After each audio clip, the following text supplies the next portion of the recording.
All right, if you are still with us, we have reached the last set of rules. These are the scoring rules, and these are probably the most interesting rules to anybody who's playing the game. So R22 refers to end of match scoring. This is where First Leg of the League Challenge might be a little bit different than some other robotics programs and some other sports you're familiar with. In First Leg of the League Challenge, nothing gets scored until the end of that 2.5 minutes. So it is very possible that you will do something early in the match and earn points for it, but you will undo the scoring condition by the end of the match and lose those points.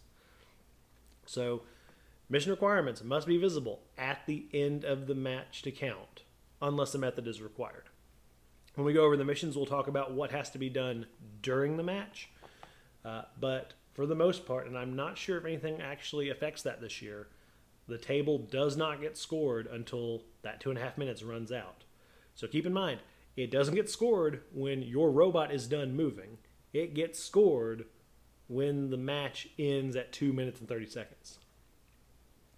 So when the match ends, we say everything freezes in place, and you can stop the robot, leave it as is, and keep your hands off of everything. All right. Direct wording.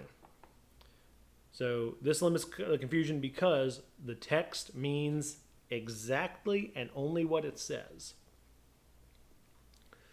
The rule, this is a common rule in First Leg of the League Challenge, and I usually describe the rule to people as this.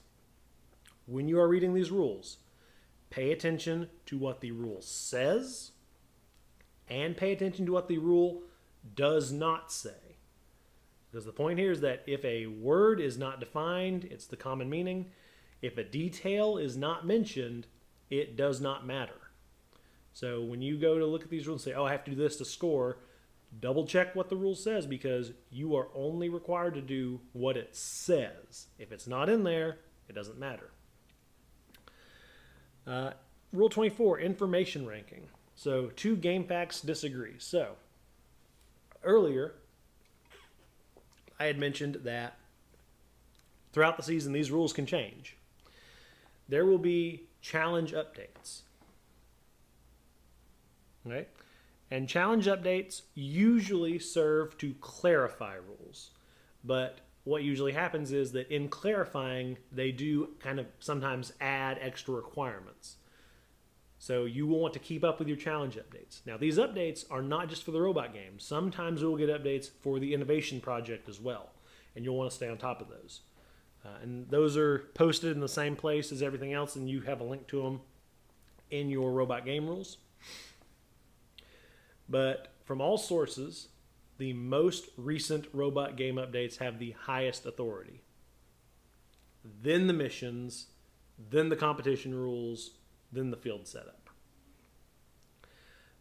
One thing to note is that videos, emails, and forum posts have no authority. So if I email you something, or these videos that you're seeing right here, these videos do not count as an official source of information. So if you come to the competition and say, oh, well, Drew said this in the video, it actually has no authority. I am just trying to clarify these as best I can.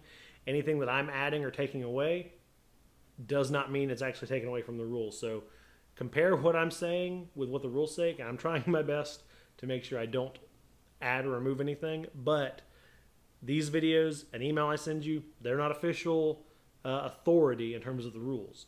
Now, what will usually happen is I will email the teams and tell them, hey, go look at this challenge update. That's not me adding a rule. That's me saying, go look at this official authority. But keep that in mind that information has ranks and that things will change over time and you need to be aware. It's a good habit to try to check for challenge updates at least weekly.